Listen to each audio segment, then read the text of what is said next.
Welcome in, everybody, to our first episode of this new project we're taking on with Athletic Communications, trying to give you guys some interviews with coaches, new and old, in the athletic department, and make up for a little bit of what's being missed with athletics on the sideline now as our campus navigates COVID-19 and living in this new college world. So we'd like to welcome on Athletic Director Don Faulstick. Coach, thanks so much for being on the first episode here. We're excited to talk to you. Obviously, we're going to get into a couple different things, but we'll start off with how's everything going? How's alumni gym with the new guidelines and everything like that? Yeah, no, Nick, thanks for putting this together. I think this is going to be awesome opportunity. Yeah, things are certainly different. There's a lot of social distancing rules on campus, and we're trying to keep people safe at practice and in the gym. And so it looks really different, but I think a lot of, what I've heard from students so far, a lot of them are grateful that we're even trying to figure this out. And even though we're trying to answer some questions that no one has an answer to, we're doing our best and always making changes to try to adapt to try to make the student experience as best as we can. Yeah. And just to add on a little bit there, as the Hitchcock fellow this year, I'm down with the golf team most days at practice. And so I sort of get the one end of the spectrum of golf with pretty much being able to social distance most of the time. But got to imagine some of those Coach Mills down with football and Coach Jones with volleyball. You got to sort of adapt. Yeah, I do feel, I feel the worst for the students, especially after last spring and canceling the winter sport championships. The season kind of ended really abruptly for those athletes.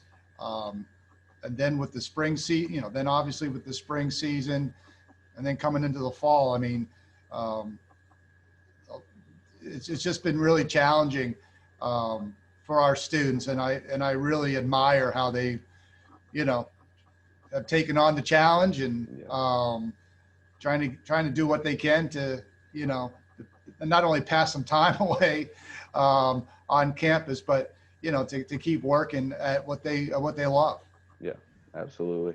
So wanted to, check in on all that stuff and start us down a little bit of a new path here. We're going to try to have the new coaches on, this new class of coaches, if you will, that you brought in over quarantine and this summer. So Coach Jones for women's volleyball, Coach Sears for men's basketball, Coach DeVoe for men's lacrosse, and then Coach Zaba, I'm hoping I'm pronouncing that right, for the squash programs. So talk a little bit about what you think they are going to bring in. Obviously, a little bit of a new form for them coming in, but what do they bring to campus, and what are you most excited about for the future? Yeah, the whole process of interviewing people with COVID and not having people actually see your campus, I was I was really kind of nervous of how it would all play out.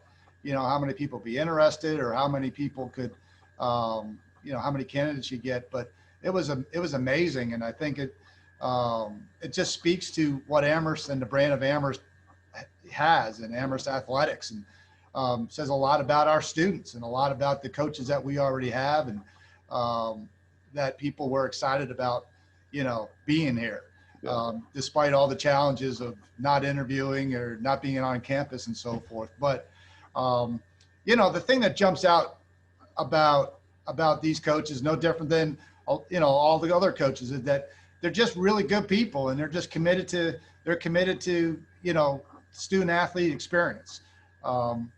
I really, we put search committees together for each one of the searches. And so there was a lot of work that we did as a department around this, and trying to find the best candidates and so forth. And they're all unique in their own way, as you can imagine, and different coaches bring a little something different to the table. But they're all great people, and they're all experienced in that student athlete success. And those are the things that really jumped out to us as we went through it. So it's weird because the first time that I had met him face to face was probably 3 weeks ago. Yeah. We had lunch, and some of them hadn't even been, didn't even know where their offices were. So having lunch and walking around the gym and showing them certain things was it was pretty funny. But they've been great so far, and they're going to have a lot of success and really really help our student athletes grow and win as much as possible.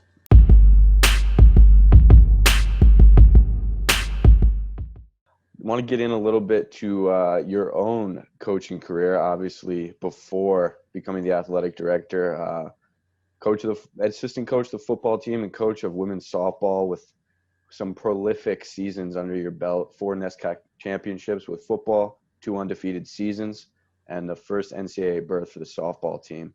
So I've got a couple questions here about those experiences. What is the craziest game that you've coached in each sport?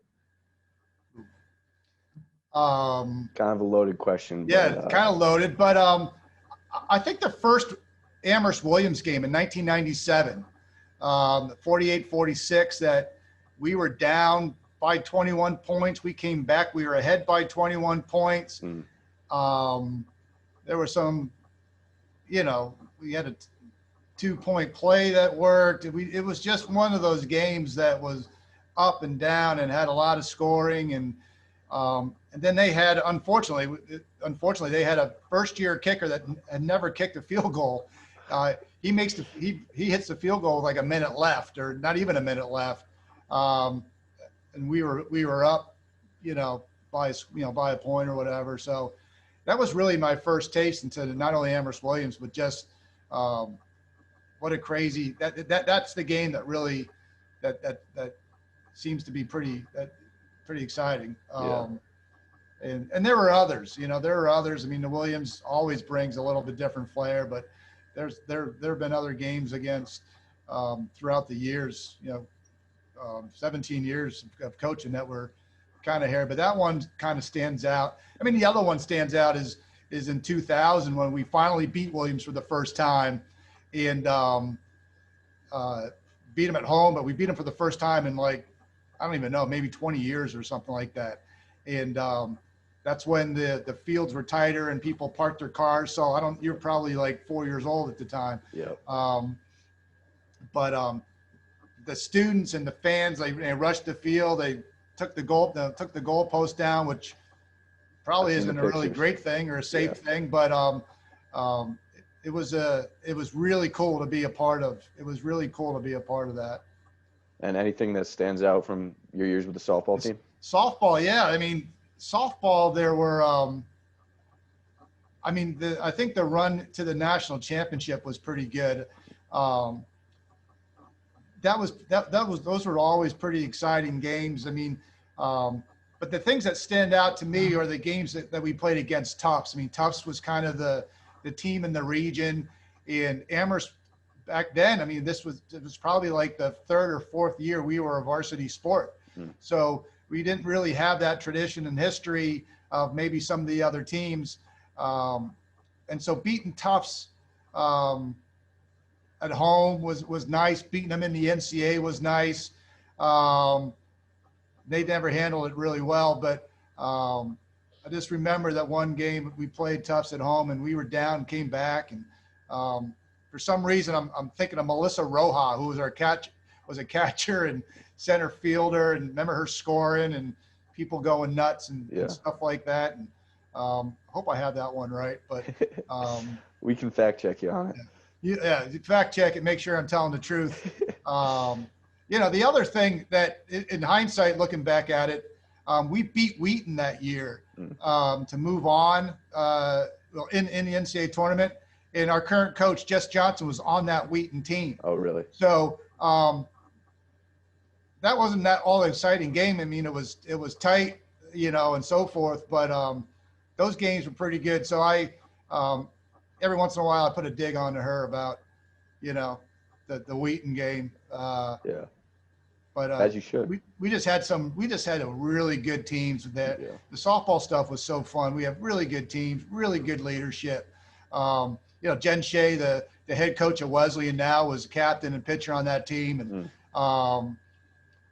it was just so fun, and so it was great for me. It was great to be with a group of women that really got better and really wanted to be good, and it was pretty cool. Yeah, absolutely.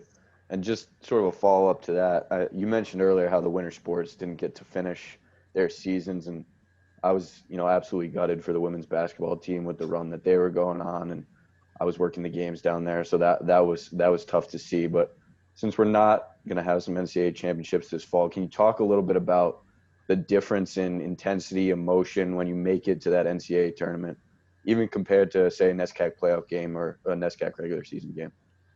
Yeah, it's pretty interesting. I mean, I always thought, I think I'll use football as an example, but I always thought in football, the way the season ended with Williams was kind of, our playoff game. That was kind of like our national championship. And so, and you have, 10,000 people at that game at homecoming, and there's other stuff going on. And that was always a really fun, exciting match or game and so forth. But I think winning, those being at the national championship with basketball or soccer, and last year with men's lacrosse and women's lacrosse over the years, I mean, those Final Four sites are pretty exciting as well. So, absolutely. To me, they kind of match up, as a, I know if you asked our football athletes, they'd love a chance to, go to the NCAAs and see, and give that a shot. But after playing Williams your last game, it's, it's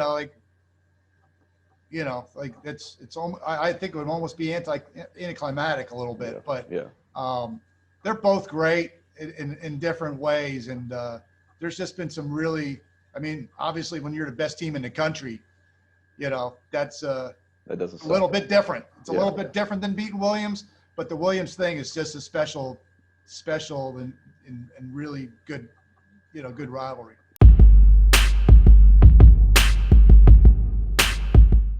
You want to go to the rapid fire round that we were talking about a little bit earlier? Yeah. Let's see. I'll give it a shot here. Yeah. All right. So first one, best Amherst athlete you ever saw play. Which is a tough one to start with, but God. you can rattle off some names if that's more comfortable. I can. Fletcher Ladd, Brian Dowse, Sarah Rinaldi, Liza Feldman, Andrew Olson, anybody from the 2014 women's lacrosse team, Allie Doswell. I mean, Mark Hannon in football. I remember that. I remember Mark Hannon. Hannah Fox. I mean, that's an easy one. Yeah. Boy, there's some really. I know there's probably a lot of ticked off people that I didn't mention on that. Yeah, I kind of put you on the spot so they can be upset with me. I've been so lucky. There's been so many great ones. Yeah. Alan Williamson, basketball. Like, like I think I said Andrew Olson. Like those guys are sick athletes. Yeah. And so we've had so many of them. Like that's not even a fair question, Salt. I'm gonna get in trouble. All right, we'll move to food. Favorite restaurant in the town of Amherst. Favorite restaurant. Mission Cantina. Okay. Good choice. I'm a Joe's Pizza guy in Northampton. I'd rather hit Joe's Pizza, but as is Coach Mills. Yeah. Well, great minds think alike. Yeah, that's true. All right. A unique talent, hobby, skill that not many people may know that you have. Yeah, there's not a lot. There's not a lot of uniqueness to me. So one of the things I bought an electric guitar this spring during the pandemic. I was like, I'm stuck at home, and how many Zoom meetings can I do? And so I bought an electric guitar and started fooling around with that. And I don't think I'm good, by any stretch. It's not like I'm going to like hit the road anytime soon, Yeah. but, you know, I've been practicing a couple riffs. I probably Okay. know like 10 riffs from a little bit about 10 songs. Okay. Like that. I think Billy's doing the same thing, isn't he? He was telling me that he's getting into guitar lessons. Yeah, he's competing with me, and Okay. we're probably going to have you know, like a playoff or something like Yeah. that. But Yeah. A riff off. riff off, Yeah. whatever. When he comes on here, I'll have to ask him what he thinks. All right, a couple more here. Go-to slice at Antonio's. Obviously, you said you're a Joe's guy, but Yeah, plain Sicilian. okay. All right. Now, CBR at all? Mm. Not really. Now, I'm a plain guy. Okay. Yeah, I'm a plain guy. So if I'm going to Antonio, it's Sicilian. Yeah. All right. I like I that. don't need to heat it up either. Yeah. So Yeah. All just right. 2 Sicilian, no heat, bang, I'm out. Nice and simple. All right. Last one here I got for you. The best hidden gem in the Pioneer Valley. Could be a view, a hike, some sort of attraction. I know I've got one, but interested to hear. Yeah. Wow. So, and this is just gonna. There's been, you know, people that know me know that there's restaurants and buildings in Amherst that I've never been inside of. Okay. But this summer, I walked. I was walking along the Deerfield and Connecticut River up in Deerfield. So there's like a bike path up there that goes across the river, and then if you're athletic enough, you can kind of weasel your way down to the river and kind of hang out. And even though I almost blew my back out trying to go off trail, I hung out there for a little bit and, you know, had a couple dogs out with me, and yeah, nice. I was like, man, it took me a long time to figure that one out. You know, 20 plus years. But there's so many probably cool spaces around it. Mine would be, like you said, there's so many little spots that you can find. Probably sophomore or junior year, we found the Quabbin Reservoir, which is an absolutely beautiful spot. And then food-wise, I got to rep Cushman Market, which is sort of down the Deerfield direction as well. So those were, when I was writing the question, those were what I came up with. So.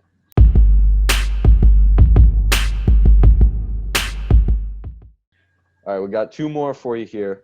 I kind of rerouted this one to the end, but as we sort of come upon the end of our conversation, what are you most excited about for this project, this series, getting to talk to coaches and, you know, further stuff? I think we obviously have a huge opportunity with the ease of Zoom to, you know, have these conversations and breathe a little life back into the Amherst Athletic Department virtually. So if you could just talk a little bit about what you're excited about for those opportunities. Yeah, no, I think you said it. I think, you know, to steal your words there. I mean, I think that I think we're learning around different ways of how to communicate, and who knew that you could do all your work basically from Zoom. And it's certainly a good way to connect with people. And so I think it does do a little bit of what you said. It breathes a little life and puts a little familiarity with what's happening on campus, allowing alums and parents and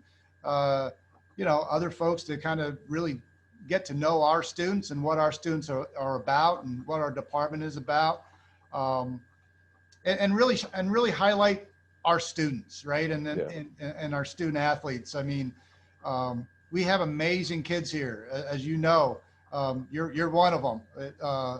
And you know, I just think that it's great that we're doing this to meet the coaches, have them, you know, reconnect with alums and really highlight our students, so people and recruited athletes know what they're up to and how impressive they really are. Yeah, for sure. And we're hoping as this expands and gets some traction that we can start to have students on, probably more in a podcast form, but it would be great to get those voices involved as well. So I got the last question here. Just, I think we'd be remiss if we didn't touch on it, was sort of with all the obstacles that are facing college campuses, from COVID-19 to social justice work that, clearly needs to be done across the country. What do you think are the biggest opportunities or areas of improvement for Amherst Athletics specifically, as we sort of, build back to competition somewhere down the road? Right. Yeah. I mean, I think that I think the social justice issue and the anti-racism piece is a really good opportunity to make, just to ensure that that everybody that plays on our teams, regardless of playing time or regardless of position, feels respected, feels valued, feels heard, and that's something that's really important. And so, um, we've been doing a lot of work there. I mean, we were the first NESCAC school to have a student athlete of color council, which Coach McBride and I started, 2015. Prior to the sit-in that we had back then, just as a way to hear and listen about people's experience, and making sure that we were on top of that. And so we've done some work in that area over the years, but we need to do more, and we need to listen more, and we need to continue to have these conversations on teams, and having cultures that that value all the things that we talked about, and around anti-racism, and obviously other social justice issues, and you know issues around sexism and racism, and gender identity and sexuality. I mean, those are all pieces of the DE&I puzzle that it really gives us an opportunity to jump in on. So that's kind of what we're,